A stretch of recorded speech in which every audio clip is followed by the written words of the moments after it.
welcome to another episode of Aussie Box Office Charts. I'm your host, Alan Gamble, and I think it's going to be a short week this week. Not too much in the way of exciting box office news, but we'll get into what's there. My camera and lighting gear should be here set up in the next week or two, so hopefully this space right here will be filled with something more interesting than a blank screen. Anyway, let's get into the top 10 for this week in the Australian box office. Weekend 13 of the year, and unlike in some international regions and the US domestic, Snow White does hold top spot against A Working Man with Jason Statham. Only close, around $45,000 the gap, but Snow White does reign supreme in Australia with $1.75 million in week 2, dropping 38%, a much better hold than most international regions for Snow White at 38% here for a current total of $5.2 million. A Working Man takes second spot with $1.70 million for a current total of that because it's a new release this week. In third spot, we have L2 Empuraan, or Empuraan, depending on where you look. It's being marketed as L2 Empuraan in Australia, but I have seen it just called Empuraan. With $1.2 million, a really impressive opening from that movie. But Australia does have that habit of having international, especially Indian films, do quite well. This one is a Malayalam language crime action movie out of India. Mikey 17 and Black Bag hold 4th and 5th spot respectively, with totals that are super close, $495,755 versus $495,037. Mikey 17 in week 4 with another 32% drop with a current total of $5.4 million, and Black Bag holding strong with a 27% drop in week 3 for a current total of $2.6 million. Moving on to 6 through 10, Bridget Jones, Mad About the Boy, drops down to number 6 with $391,000 in its 7th week of release, another 23% drop for a current total of $16.1 million. We'll be checking in on Bridget Jones just a little bit later. The Day the Earth Blew Up, a Looney Tunes movie with $224,000, premiering a little bit lower than probably was expected or hoped for, but opening in 7th spot, finally breaking the gap between Bridget Jones and Captain America, as those two movies have been neck and neck for 7 weeks.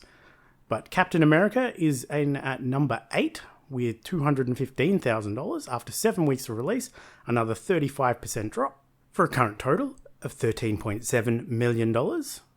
There are no changes to the MCU charts this week, so Captain America is still trailing and trying to catch Eternals at $14.9 million there. Sikandar, another big budget Hindi language action thriller out of India, opens at $177,000, and Flow hangs around for another week in the top 10 in 10th position, dropping only 4% in week 2 for a current total of $639,000. Taking a quick look at what dropped out of the top 10 this week, Locked is out after 2 weeks, along with The Alto Knights, also out after 2 weeks. The Alto Knights is dropping much faster than Locked, which says a lot. After 10 weeks of release, A Complete Unknown finally drops out of the top 10. Great showing from that movie. I remember catching that literally months ago.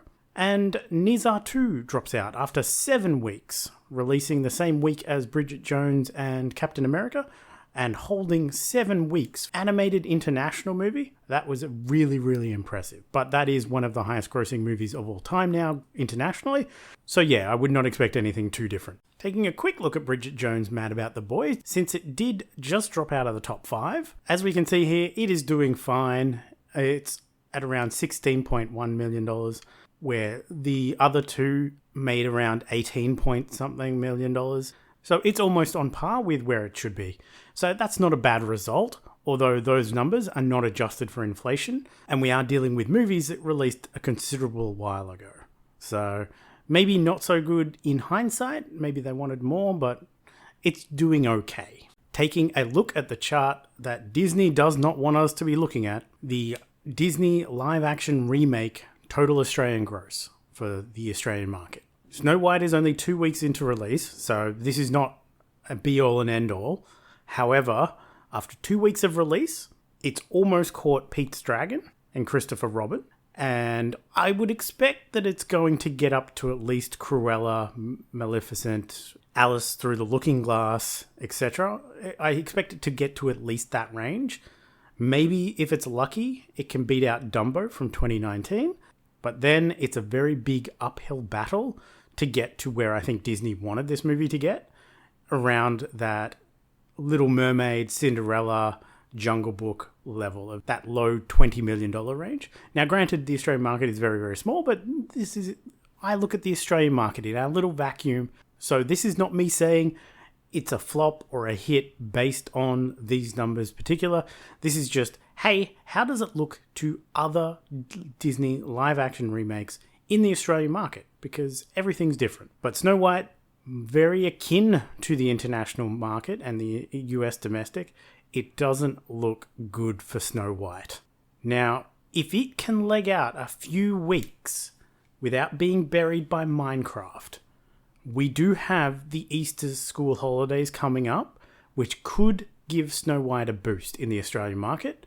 However, with Minecraft releasing next week, it might not stand a chance.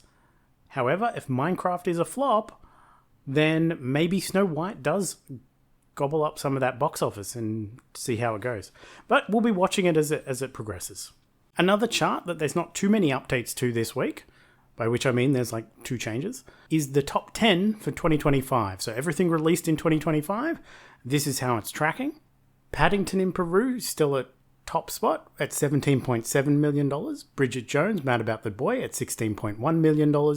Captain America, Brave New World, at third spot with $13.7 million. A Complete Unknown holds fourth with $8.4 million.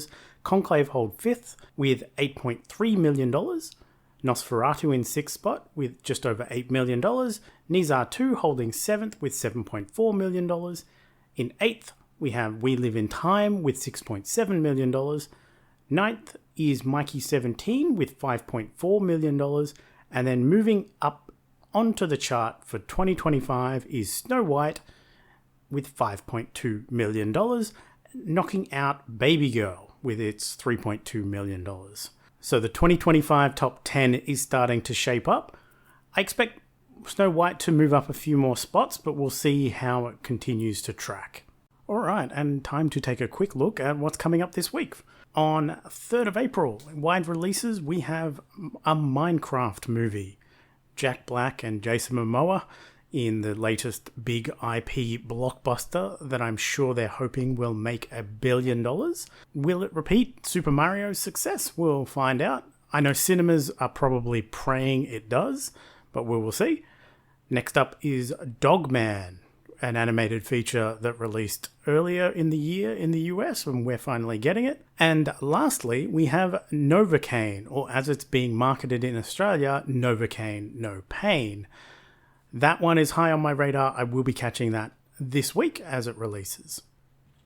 Moving across to streaming on the 3rd of April, we have the release of Devil May Cry, an animated Netflix series. We also have Pulse, a new series over on Netflix as well. That looks like a medical drama starring the detective chick from season 1 of Reacher. And then lastly, on April 8th, we have the 3rd season of How to Sell Drugs Online Fast. Netflix dominating the streaming this week. Not much out apart from those big Minecraft, Dogman, and Novocaine. On streaming, there is not that much dropping this week, but we are moving into April where things will start releasing a little bit more frequently. So, what did I watch for this week's Cinechums Movie Challenge with the theme of birds? I ended up with 10 movies this week, so let's get into them.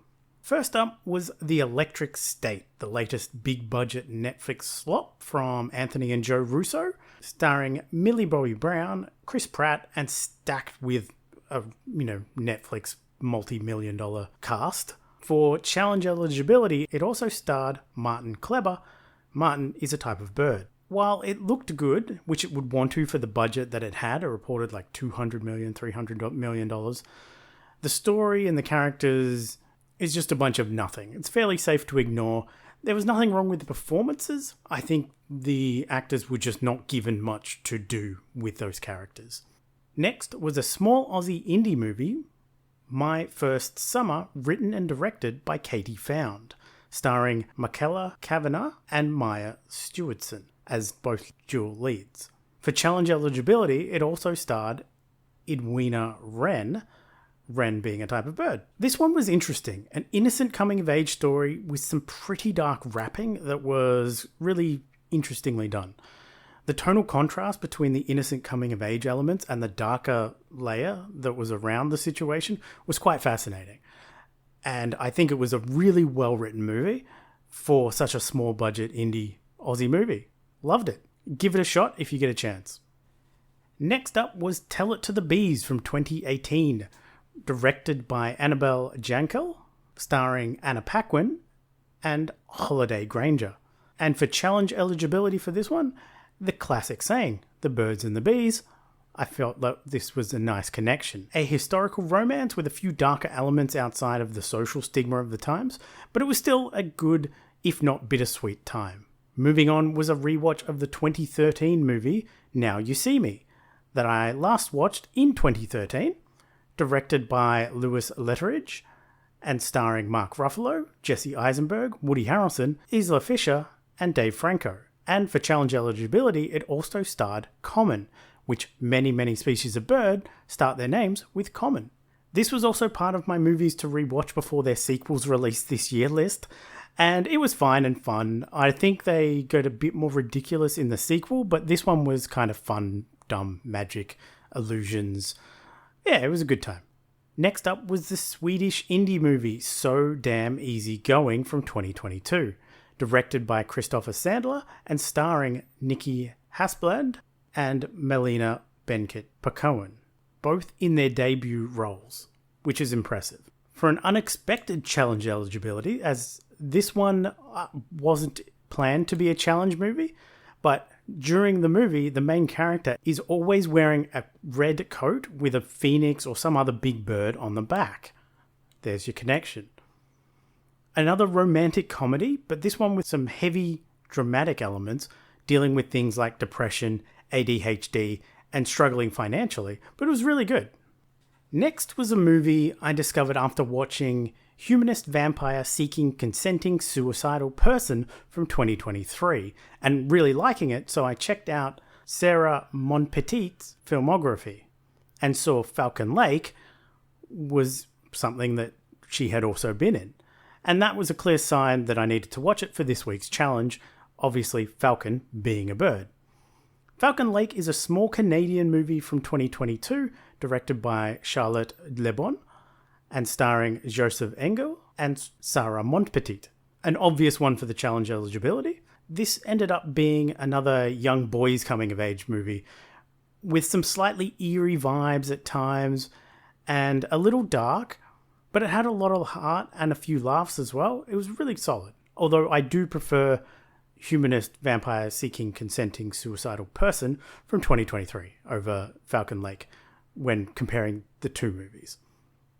Onto the home stretch with another rewatch of Atomic Blonde from 2017, which I had not seen since catching it theatrically back then. Directed by David Leitch and starring Charlize Theron and James McAvoy. And for challenge eligibility, it also starring in his debut performance, Martin Angerbauer. Really fun, stylish action movie with some great visuals and some action set pieces. Shouldn't have been so closely compared to John Wick when it released, as there was a lot more spy elements to it that I think were being overlooked, but it's a really solid movie. Next was one that had been on my rewatch list since 2022 with Mel Brooks' Robin Hood, Men in Tights from 1993, with the obvious challenge eligibility since it's called Robin Hood. Honestly, this one didn't hold up as much as some other Mel Brooks movies for me. Still a few laughs, but not as many as I was expecting as a rewatch. My penultimate movie for this week's challenge was 2017's Princess Sid, from director Stephen Cohn And for challenge eligibility, The Bird of the Cone-billed Tangir. This one starred Jesse Pinnock, Rebecca Spence, and Ro White, who all had some amazing character performances, and I'm sure some great writing for those characters as well. Another coming-of-age movie, but again, I don't know how I kept picking them this week, but this also had a couple of darker beats with character backgrounds. But even with that, there are some movies when they end and you just kind of want to hang out with those characters. This was one of those movies for me where I would have gladly hung out with these characters and just chilled. Lastly was Silver Haze from 2023, written and directed by Sacha Polak, starring Vicky Knight and Esme Creed Miles. And for challenge eligibility, this movie title was after the Hazel Grouse. This one was raw and blunt, with some solid writing and great performances, especially from the two leads, bringing very multifaceted characters to life with their different emotional layers. Really interesting, and if you have time, my pick of the week would probably be My First Summer from 2020. The little Aussie film, very indie, very small budget, but yeah, it was just, I really liked it. It was really good, it was really interesting. Let's see what we got coming up this week. Let's take a look at this week's Cinechums Movie Challenge of the theme of fire. So movies that contain fire in the title, like Man on Fire or Hunger Games Catching Fire. Movies about fire, like Only the Brave or Backdraft. Movies with fire-related words like hot, volcano, hell. So other loose connections like Fireball from The Running Man or Up in Smoke. And there's a few other words that we can look at like ash, smoke, torch. We've got a few good examples like Backdraft and Carrie, Burned or Burned, Courage Under Fire, and Dante's Peak. But let's take a look at my shortlist that I've come up with. So my shortlist, I've got things like A Fire, Dreams on Fire, which has been on my watch list for a very long time, Summerland, Born in Flames, Infernal Affairs. Incendiaries is a high priority one. Burning and Joe vs. the Volcano. And I've already watched The Runaways, which is Cherry Bomb, about the Runaways and their hit Cherry Bomb. There's a few other titles there, so we'll see how we go. That is it for me this week. We'll wrap it up. Hopefully a nice short episode. I will be definitely trying to catch Novocaine this weekend, and I'm very curious to see how Minecraft goes. I think it looks terrible, but I didn't grow up with Minecraft. Minecraft was a kid's game when I was already playing different games when I was older. So I didn't grow up with Minecraft in my life that much. So I'll be interested to see whether this can capture the zeitgeist the same way Super Mario Bros. Did a few years ago. Will it do that? I know cinemas are probably hoping it will because they need some money. And for the cinema industry alone, I hope it succeeds. But we'll see. If it gets rave reviews, then maybe I'll go see it as well. But that's it for me. And my lighting gear should be here in the next week or two, so I'll be setting that up so this outro can be a little bit more present. And yeah, but that's it for this week. We'll catch you again next week. So I'll see you then. Bye.